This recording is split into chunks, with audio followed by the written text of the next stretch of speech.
The Buffalo Bills just got a handful of game-changing updates ahead of their Monday night matchup here against the Falcons. We're going to talk about all of it today, but before we get into it, my name's Calm. This is Crack the Table. We are all Bills, no breaks. If you haven't subscribed, if you haven't joined our channel, make sure to do that. Smash the like, drop a Go Bills, give me your score prediction down below, but let's get right into it. The injury report came out Saturday. I'm sorry, guys. I was at a wedding. I wasn't able to get all the information out to you right away, but here we are. The Saturday injury report, we know that Damar Hamlin's out. We know that Matt Milano's out. We know that TJ Sanders is out. And worse than just Sanders and Hamlin being out, we know that they are now put on IR. That was terrible news that came out of this weekend. I'm starting with the bad. We're going to get to the better in a little bit. But the other piece of news that we have been seeing is that Dalton Kincaid right here is still in this red shirt, red non-contact shirt practicing. He again earlier this week he popped up as a participant or a limited participant in practice. We do not love to see that. The matchup that I really wanted to see exploited against the Falcons tonight was this Dalton Kincaid matchup. But again, when we look at the injury report, when we look at who's in and out, of course, Big Ed Oliver is back. He is going to be one of the keys to success. And even later on in this video, I want to talk about some of the Falcons injuries. I also want to talk about really three keys to winning and just some of the game picks and what we really expect from this. But again, Dion Dawkins, he's back, full participant. Ed Oliver back, full participant. Taylor Rapp, full participant. Dorian Williams, full participant, especially with Matt Milano out. Having Dorian Williams back is going to be very big. We know the Buffalo Joe, again, had a very good game the other day against the Patriots in limited snaps. My guess is his snap count's going to go up as a result of both his play, but also the need with Matt Milano being injured. We got a couple other guys right here, specifically Curtis Samuel. I have not heard any more updates about Curtis Samuel yet. I don't know if he's playing. I don't know if he's trending. We'll see maybe tonight when the rosters are given out. But the one thing that I really want to talk about that I want your eyes on right here, if you're looking at the screen, is this. The Buffalo Bills are leading the NFL in average yards per game with 395 yards per game. We see this yards per game up here. This is just a website called Team Rankings. They compile all the stats. If you are interested in all sorts of different analytics, there's a lot of commercials on this website, but there's all sorts of analytics. You can do that. But the thing that I want to again point out to you right here is that the Buffalo Bills are number one in yards per game. But this is going to be a situation of like two juggernauts going after each other, because guess what? The number one team in the NFL right now on defense in yards allowed per game is the Atlanta Falcons, which means we've got a powerhouse offense of the Bills. Yes, even though they struggled a little bit this last week, and where people are claiming that everybody nibbles, and we've got some issues here and there, we are still the leading team in the NFL on our offense with yards per game, while the Atlanta Falcons are currently the best defense in opponent yards per game, which means, again, we've got a really strong offense versus a really big, really strong defense. Some people have maybe overlooked that. The Falcons have been a pretty quiet team this year because of their record just being 2-2, but they are a good team. Don't let that don't overlook that going into tonight. If our offense struggles, you know why. They're a good unit. But even looking at this, I want to talk about a couple key injuries on the Falcons. We just talked about some game-changing big updates with Ed Oliver coming back and potentially Kincaid out. But I want to look at this practice report from Saturday for the Falcons, which we saw. The big one who has been out all year is Darnell Mooney. His absence means that the vertical threat of the offense for Michael Penix and this Falcons offense is trimmed back and it's out. Again, we're going to have a strong zone defense like we always have, but expect the Bills to rotate safeties, I think, a little bit more aggressively, because we don't have to worry about that deep threat with a guy like Darnell Mooney moving down the field. But the other ones I want to talk about is cornerback Clark Phillips, who's out, but then Billy Bowman Jr., who's questionable.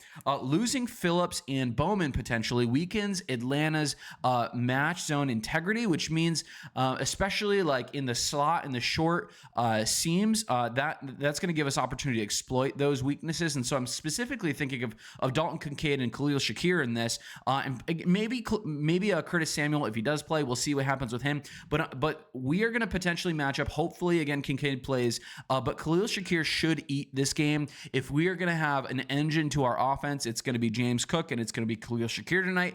Keon Coleman might have a good game, but in all of that, we are going to use a lot of motions. We're going to try to layer our offensive attack and our route concepts against the Falcons. But another one I want to talk about here is this guy, David Onyemata. I don't know how to pronounce his name, and Taquan Graham.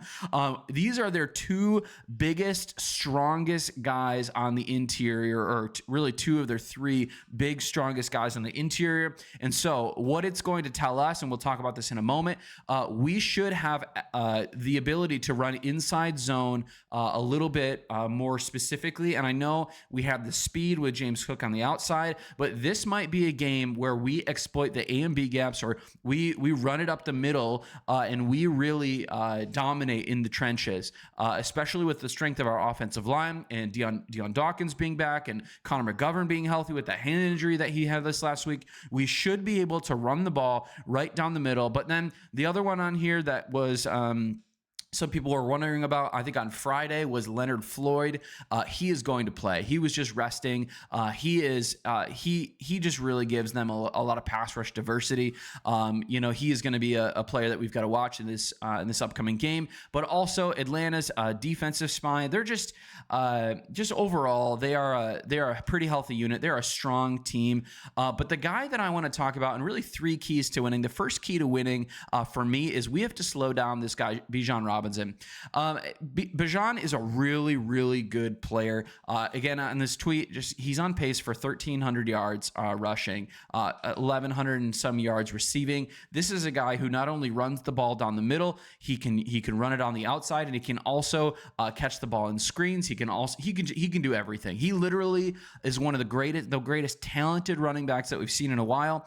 He would be popping off even more if the talent or even the offensive line was even better and stronger on the Falcons, but he's playing really, really well. We also know that they have Tyler Algier, who's also a good running back who would start probably on another 10 or 15 teams in the NFL. He's a great player. So they have a 1-2 punch that's really good for their running game. And we know the Buffalo Bills have not been great at stopping the run, but thankfully, praise the Lord, we have had Oliver back, who's going to be coming in and who's going to be soaking up double teams. He's going to be very, very strong for us in the middle. Of course, Daquan Jones needs a good game. We'll see with Deion Walker being injured earlier if that makes him lose a step. We know that he's struggled in the run game a little bit. We'll see if he takes a step forward with Ed Oliver back in the pairing. But in all of that, if the Bills stay disciplined up front, we keep contained, we fill gaps, we make really him bounce outside. I think a guy like Dorian Williams is going to become really key to stopping Bijan Robinson. I think it's possible. I think we can do it.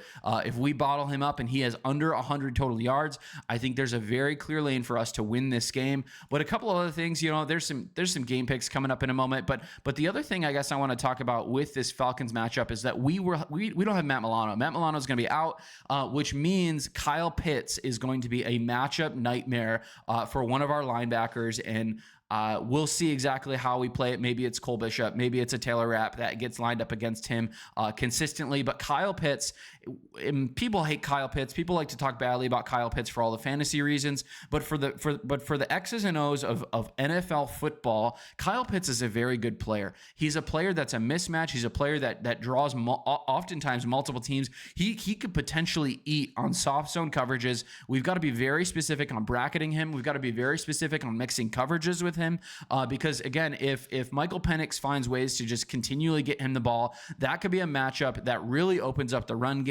and loosens up the front seven for us. So we've got to make sure that we can stay tight on him. But the last key to this game that we need to really look at is, I think we're going to have some success in the passing game. But regardless of that, I think the running game for us this week is going to be a bigger key than probably anything else on our offense. Can James Cook take advantage of some some of the weaknesses and some of the injuries in the middle of the defensive line for the Falcons on this Monday Night Football game. I think he can. Maybe there's going to be some strong inside zone plays, maybe some more play action plays. But again, if Josh Allen can get comfortable and he's going to make big passes down the field, but also it's going to then loosen up the box for James Cook to make some really big plays going on. But looking at these game picks, again, most people think the Buffalo Bills are going to win. Of course, I want the Buffalo Bills to win. I think they're going to win. Adam Rank is always insane. I don't know what's going on with him. His game preview, game picks is crazy. But these are the uniforms we're wearing tonight. I'm excited. I love these all whites. Way better than the uniforms we wore last week. But just even, it's Monday right now, just coming back and looking at some of these, just some of the standings. We're sitting on top of the AFC East right now, 4-1. Of course, the Patriots won again yesterday. Of course, everyone's saying how bad the Buffalo Bills looked against the Saints a couple weeks ago, but now the Patriots looked amazing. Frankly, if they didn't have like 2 or 3 of those big passes down the field, it would have been a different outcome for the Patriots. But regardless, the Patriots look to be pretty good. The Patriots are looking to be back. Of course, we lost to them last week. Of course, Stephon Diggs this week did nothing. But again, going down the AFC, we've got the Steelers. I'm just not set on this team. Their defense looked really good yesterday. The Colts are a team that we have to keep our eye on. The Jacksonville Jaguars, I think, are a bunch of pretenders. They could be good longer term, but they've got a pretty young roster across the board. Trevor Lawrence, I just don't trust this guy as a quarterback. He is a little crazy. He's a little spacey for me. But the Chargers and the Chiefs are the 2 other teams that I'm really eyeing. I'll be honest with you. The Broncos basically almost lost yesterday to the Jets.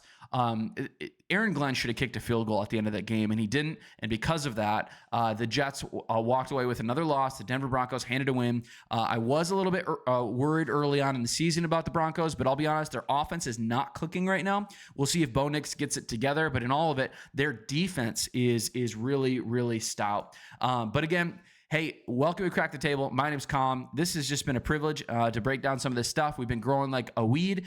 If you are looking for Buffalo Bills updates on a bunch of things happening around the team every single day, make sure that you smash the subscribe button, smash the like button, and again, drop me down a score prediction for tonight's game, but also just go Bills. So have a great day. Have a great, enjoyable Monday. I hope your work day and your work week starts off well and all of that. Peace out.